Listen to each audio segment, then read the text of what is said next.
જય શ્રી કૃષ્ણ. શ્રી પુરુષોત્તમ ભગવાન કી જય. આજે પાવન પુરુષોત્તમ માસમાં મહાત્મ્ય સાંભળતા સાંભળતા 16મો દિવસ આવી ગયો છે. આજે 16મો અધ્યાય એનો આપણે પાઠ કરવાના છીએ. પ્રારંભ કરતા શ્રી નારાયણ ભગવાન કહે છે, શૃણુ નારદ વક્ષ્યેહમ યદુક્તમ દૃઢધન્વને વાલ્મીકિના મહાપ્રાજ્ઞ ચરિતમ પરમાદ્ભુતમ. શ્રી નારાયણ કહે છે કે હે નારદ, એ પછી વાલ્મીકી ઋષિએ દૃઢધન્વાની આગળ તેના પૂર્વજન્મનું જે ચરિત્ર કહ્યું હતું તે અત્યંત આશ્ચર્યકારક છે. તે હું કહું છું. હે મહાબુદ્ધિમાન, તમે તેનું શ્રવણ કરો. વાલ્મીકી ઋષિ કહે છે, હે મહારાજા દૃઢધન્વા, તમે મારા વચન સાંભળો. ગરુડજીએ કેશવ ભગવાનના આદેશથી બ્રાહ્મણ શ્રેષ્ઠ સુદેવને આ પ્રમાણે કહ્યું હતું. ગરુડજી કહે છે, હે શ્રેષ્ઠ બ્રાહ્મણ, 7 જન્મમાં તમારે પુત્રનું સુખ નથી એમ જે શ્રી હરિએ વચન કહ્યું છે એ તો એમ જ છે. તો પણ હમણાં મારા સ્વામીએ મને જે આજ્ઞા કરી છે એટલે એમની કૃપાથી મેં તમને પુત્ર આપ્યો છે.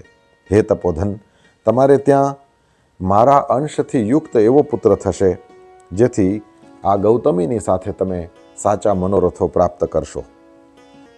પરંતુ તમને બંનેને એ પુત્રને લીધે ઉપજેલું દુઃખ અવશ્ય થશે જ. હે શ્રેષ્ઠ બ્રાહ્મણ, તું ધન્યવાદને પાત્ર છે, કારણ કે શ્રી હરિમાં તારી બુદ્ધિ થઈ છે.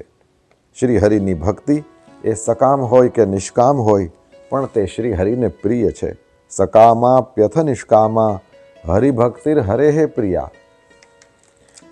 કેવળ નિષ્કામ જ ભક્તિ હોવી જોઈએ એ શ્રેષ્ઠ બાબત છે, સાંભળવી ગમે તેવી છે, પરંતુ હકીકત એ છે કે શરૂઆત તો સકામથી જ થાય છે.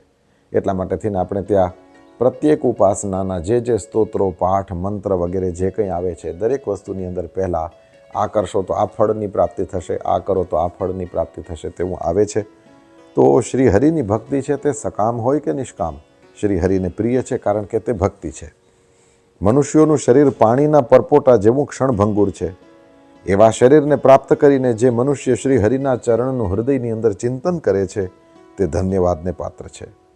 આ સંસાર તરવો ઘણો મુશ્કેલ છે, તેમાં શ્રી હરિ વિના બીજા કોઈ આપણને તારી શકતા નથી. શ્રી હરિની થોડીક જ કૃપાથી મેં તને પુત્ર આપ્યો છે, માટે શ્રી હરિને હૃદયમાં ધારણ કરીને હવે તું સુખેથી જા અને ઉદાસીનપણે રહી, એટલે કે આસક્તિ રાખ્યા વિના સંસારના સુખોને તું ભોગવ. વાલ્મીકી ઋષિ કહે છે, એમ ગરુડજી દ્વારા અતિ ઉત્તમ વરદાન આપીને શ્રી હરિ એ બંને સ્ત્રી પુરુષના દેખતા તરત જ ગરુડ પર બેસીને પોતાના ધામની અંદર પધાર્યા છે.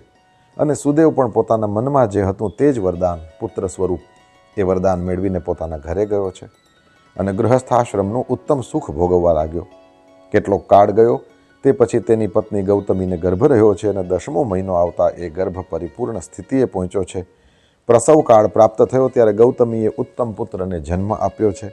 એટલે સુદેવને પણ પુત્રનો જન્મ થતાં ઘણો હર્ષ થયો છે.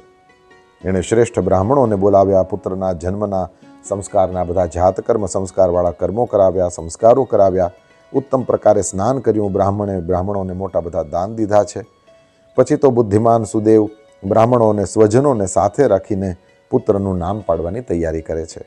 એણે બધાની સામે જણાવ્યું કે કૃપાલુ ગરુડજીએ પ્રેમથી આ પુત્ર મને આપ્યો છે અને શરદ ઋતુના ચંદ્રની પેઠે એ અતિશય પ્રકાશતા તેજવાળો આ દીકરો એ પોપટ જેવો છે. શારદેન્દુ રીવ પ્રોદ્ય તેજસ્વી શુકસન્નિભ. આ પોપટના જેવો દેખાય છે, તેથી મારા આ મમ વલ્લભ, મારા વહાલા દીકરાનું નામ શુકદેવેતિ નામાયમ. હું આનું નામ શુકદેવ તેવું રાખું છું. પછી તો જેમ અજવાળિયામાં ચંદ્રમાની વૃદ્ધિ થતી હોય તેમ તે પુત્ર પિતાના મનોરથોની સાથે જલ્દી વધવા લાગ્યો. માતાના મનને આનંદદાયક થઈ રહ્યો.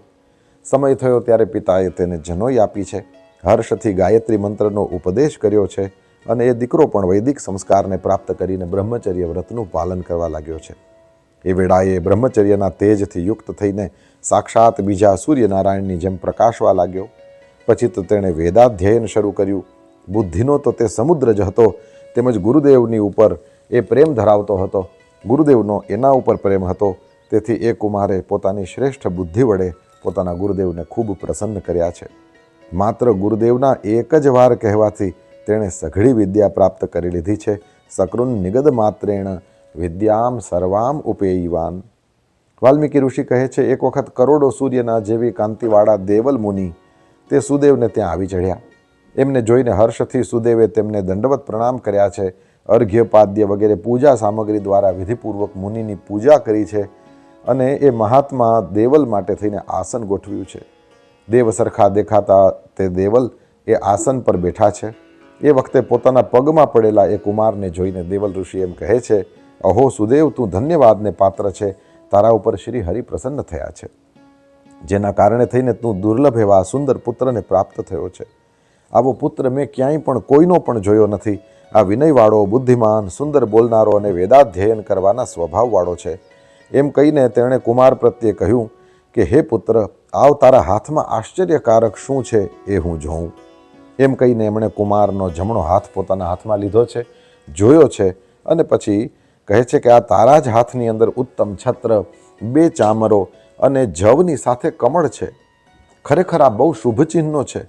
તેમજ તારા બંને હાથ ઢીંચણ સુધી લાંબા છે, હાથીની સૂંઢ જેવા ગોળ છે, બંને આંખો કાન સુધી વિશાળ અને મધ જેવી પીંગળી છે, શરીર ગોળ મટોળ છે અને મધ્ય વિભાગ તો 3 કરચલીઓથી અતિશય શણગારાયો છે. આમ કહીને પુત્રને કહ્યું છે અને પછી સુદેવની સામે જોઈને દેવલ મુનિ એ પુત્રનું ભાગ્ય સાંભળવા માટે થઈને આતુર એવા એ બ્રાહ્મણને કહેવા લાગ્યા, અહો હે સુદેવ, તારો પુત્ર ગુણનો સમુદ્ર છે. અહો સુદેવ તનયસ્તવાયમ ગુણસાગરઃ. ગુણનો સમુદ્ર છે. એની હાંસળી એ ગૂઢ અને ભરાવદાર છે, ગળું શંખ જેવું રેખાવાળું છે, વાળ વાંકડિયા અને ચળકતા છે, છાતી ઊંચી અને ડોક વિશાળ છે, કાન બંને બાજુએ સરખા અને સીધા છે, બંને ખભા બળદ જેવા મજબૂત છે. એમ આ પુત્ર સર્વ શુભ લક્ષણોથી પરિપૂર્ણ છે, ભાગ્યનો મોટો ભંડાર છે. પરંતુ એક જ મોટો દોષ છે, જેને લીધે બધું વ્યર્થ કરાયું છે. એમ કહીને માથું ધુણાવતા મુનિ દેવલ મોટો નિસાસો નાખીને બોલ્યા કે મારી ભૂલ થઈ કે પ્રથમ તો આયુષ્યની પરીક્ષા કરવી જોઈએ. પૂર્વમ આયુઃ પરીક્ષેત પશ્ચાત લક્ષણમાદિશેત. પહેલાં આયુષ્ય છે કે નહીં તે જોવું જોઈએ ને પછી લક્ષણો બતાવવા જોઈએ. આ કુમારનું આયુષ્ય બહુ ટૂંકું છે, લાંબુ આયુષ્ય તો છે નહીં, તો પછી લક્ષણોનું શું કામ છે? હે સુદેવ, તારો આ દીકરો 12મા વર્ષે પાણીમાં ડૂબી જઈને મરણ પામશે. તે માટે તું મનમાં શોક કરીશમાં. જે બનાવ અવશ્ય બનવાના હોય છે તે બને જ છે, તેમાં સંશય નથી. અવશ્યમ ભાવિનો ભાવા ભવંત્યેવ ન સંશયઃ. જેમ મરવાની અણી ઉપર પહોંચેલા માટે થઈને ઔષધ વ્યર્થ છે, તેમ તે માટે પણ કોઈ ઉપાય નથી. વાલ્મીકી ઋષિ કહે છે એમ કહીને દેવલ મુનિ બ્રહ્મલોકમાં જતા રહ્યા છે અને સુદેવ તો ગૌતમી સહિત બેભાન થઈને પૃથ્વી ઉપર પટકાઈ પડ્યો છે. ભાનમાં આવ્યા પછી એણે દેવલનું કહેલું યાદ કર્યું છે. લાંબા કાળ સુધી જમીન ઉપર પડ્યો રહ્યો, વિલાપ કરતો રહ્યો છે. એ પછી ગૌતમીએ ધૈર્ય ધરીને પોતાના પુત્રને ખોળામાં લીધો છે, પ્રેમથી એના મોઢાનું ચુંબન કર્યું છે અને પછી પતિને કહેવા લાગી છે, દ્વિજરાજ ન કર્તવ્યા ભીતિર ભાવ્યેષુ વસ્તુષુ. હે બ્રાહ્મણ દેવતા, ભાવિ વસ્તુઓ માટે થઈને ભય ન કરવો જોઈએ. ન બનવાનું ક્યારેય બનશે જ નહીં ને જે બનવાનું હોય એ તો બને જ છે. હે મુનિ, નળ, રામ તથા યુધિષ્ઠિર શું દુઃખ પામ્યા ન હતા? બલિરાજા પણ બંધન પામ્યો હતો, યાદવોનો નાશ થઈ ગયેલો, હિરણ્યાક્ષ મરી ગયો છે, ઘોર વૃત્રાસુર પણ મરણ પામ્યો છે, કાર્તવીર્ય એટલે કે સહસ્રાર્જુનનો પણ શિરચ્છેદ થયો છે, રાવણનો પણ એ પ્રમાણે શિરચ્છેદ થયો છે. અરે રઘુપતિ શ્રી રામચંદ્રજીને પણ સીતાજીનો વિયોગ પ્રાપ્ત થયો હતો. રાજર્ષિ પરીક્ષિત પણ બ્રાહ્મણના શ્રાપને કારણે મૃત્યુ પામ્યા છે. એમ હે મુનીશ્વર, જે બનાવો બનવાના હોય છે તે બને જ છે. માટે ઉઠો હે નાથ, સનાતન ભગવાન શ્રી હરિનું ભજન કરો. હરિમ ભજ સનાતનમ. એ જ પ્રભુ સર્વ જીવોને શરણ લેવા લાયક છે, મોક્ષ પદ આપવાવાળા છે. વાલ્મીકી ઋષિ કહે છે, પોતાની પત્નીના એવા વચન સાંભળીને બ્રાહ્મણ સુદેવ થોડો સ્વસ્થ થયો છે. તેણે તરત જ હૃદયની અંદર શ્રી હરિના ચરણ કમર સ્થાપ્યા છે અને ભવિષ્યમાં થવાવાળો જે પુત્રનો શોક છે તેને છોડી દીધો છે. આ પ્રમાણે શ્રી બૃહન નારદીય પુરાણના પુરુષોત્તમ માસ મહાત્મ્યની અંદર શ્રી નારાયણ અને નારદના સંવાદ અંતર્ગત દૃઢધનવાના ઉપાખ્યાનમાં સુદેવને પ્રતિ જે બોધ કરવામાં આવ્યો છે તેવો અધ્યાય 16મો સમાપ્ત થાય છે. બોલીએ શ્રી પુરુષોત્તમ ભગવાન કી જય.